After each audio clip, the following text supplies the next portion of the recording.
प्रमेय जगताप अर्ज आहे, तुम्ही बघत आहात द एक्सप्लेनर. बघा, ज्याप्रमाणे महायुतीमध्ये शिंदे दादा आणि फडणवीस यांचं पटत नाही, असंच महाविकास आघाडीमध्ये सुद्धा शरद पवारांचं, शिवसेना ठाकरे गटांचं आणि काँग्रेसचं पटत नाही. असे ठिणग्या ह्या उडत असतात.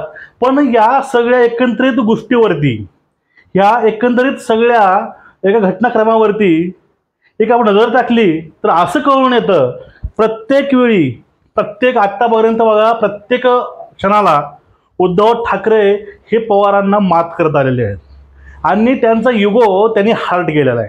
आणि शांत बसेल, कारस्थान करणार नाही ते पवार कुठले.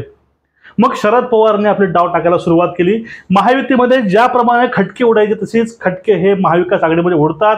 आणि यामधीलच जो वाद आहे तो वाद आपल्याला पाहायला येतो ज्यावेळेस लोकसभेमध्ये सांगलीच्या एका जागेसाठी दोन उमेदवार दिले होते, एक काँग्रेसचा आणि एक शिवसेनेचा. पण त्या ठिकाणी काही कारणास्तव काँग्रेसलाच माघार घ्यावी लागली आणि त्या ठिकाणी शिवसेनेचा उमेदवार हा तो उभा राहिला.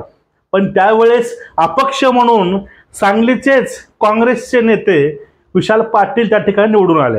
हे अशा गोष्टी असतील, जागेच्या गोष्टी असतील, वैचारिक मतभेद असतील, किंवा ह्या लोकसभेच्या विजयानंतर ज्याप्रमाणे विजय हा लोकसभेला भेटलेला आहे ठाकरे गटांना, तो विजय पाहता सध्या महाविकास आघाडीमध्ये ठाकरे हे मनमानी करत आहेत की काय, असं पण पवारांना नेहमीच वाटतंय.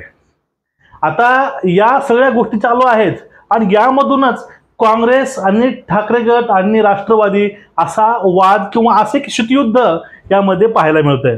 ते शितयुद्ध म्हणजे काय, सध्या जयंत पाटलांनी काढलेली शिवस्वराज्य यात्रा त्यांनी स्वतंत्र काढली. त्या यात्रेमध्ये कुठेही शिवसेनेचा, काँग्रेसचा त्यामध्ये कुठल्याही प्रकारचा याचा उल्लेख न करता, बघा आता ज्यावेळेस आपण युती धर्म चालवत असतो, आपण ज्यावेळेस युती धर्म स्वीकारतो, त्या आपण ज्या घटना जे मानतो युतीची, त्या घटना मानून आपला सर्वांचा सर्वसमावेशकपणे सर्वांना सोबत घेऊन आपला हा चलावं लागतं. पण या ठिकाणी जयंत पाटलाच्या सभेमध्ये, यात्रेमध्ये कुठेही यांचा उल्लेख नाही.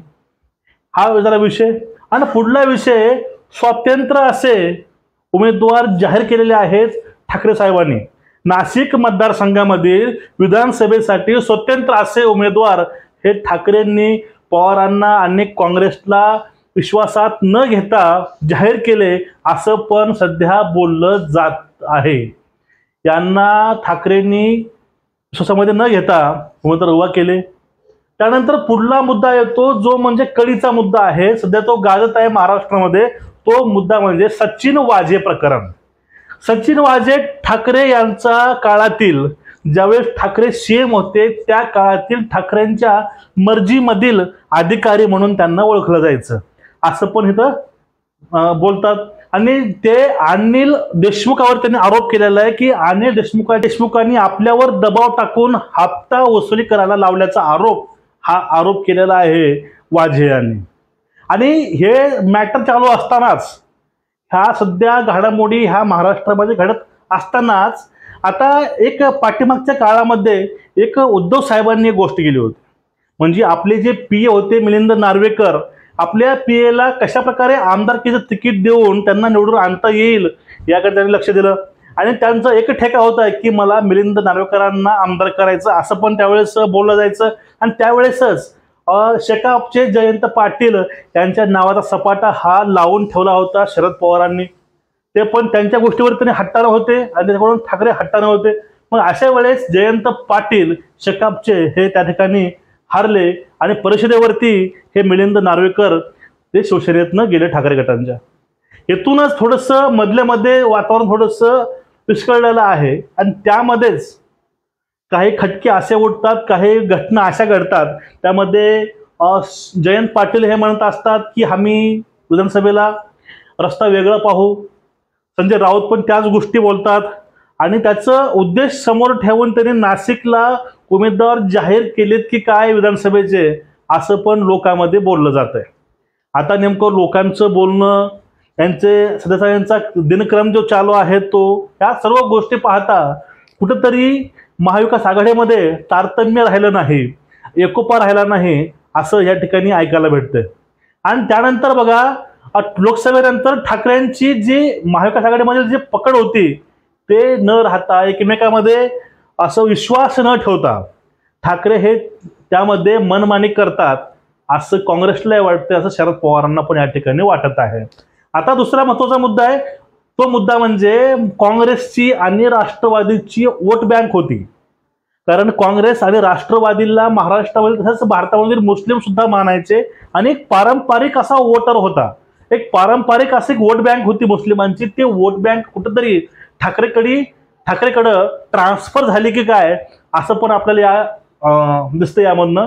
आणि त्यामध्ये महत्त्वाची गोष्ट अशी आहे की खरंच मुस्लिम वर्ग आतापर्यंत तो शिवसेनेची संलग्न नव्हता, पण आता काही दिवसानंतर तुम्ही गोष्टी बघत असाल की मुस्लिमांना सुद्धा शिवसेना रुजत आहे आणि त्यांना उद्धवांची शिवसेना ही सध्या आवडायला लागली आणि त्यामुळं ह्या सेनेचा थोडासा ओढ हा ओझरलाय काँग्रेसकडून आणि त्याचा ओढ हा वाढलेला आहे शिवसेनेकडे। त्यामुळे काय झालं, जे पारंपरिक मतं आपले सेनेकडे गेले त्यामुळं उद्धव साहेबांवरती हे पवार साहेब आणि यांची जी काँग्रेस आहे ती थोडीशी नाराज देखील दिसते आपल्याला। आणि त्या ठिकाणी बघा पवाराला डावलून साहेब काही दिवसापूर्वी दिल्लीला गेले होते। त्यांची मागणी अशी होती की त्यांनी पुढे केलं की बाबा विधानसभेला आपल्याला रणनीती काय असणार आहे, पण या ठिकाणी गुप्तमध्ये अशी कामं होते, ते कामं कुठले की आता ह्या विधानसभेला जे मुख्यमंत्री पदाची मागणी त्यांनी केली असं पण त्या ठिकाणी बोललं जातंय।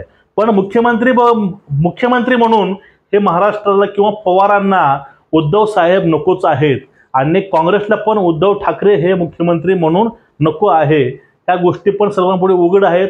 आणि महत्त्वाची गोष्ट आहे, पृथ्वीराज चव्हाण, नाना पटोले हे सुद्धा उद्धव साहेबांवरती नाराज आहेत महाराष्ट्रामध्ये। तर महाराष्ट्रामध्ये काँग्रेसचे नेतृत्व आहे ते सुद्धा ठाकरेपासून थोडंसं दुरावलेलं दिसतं या ठिकाणी।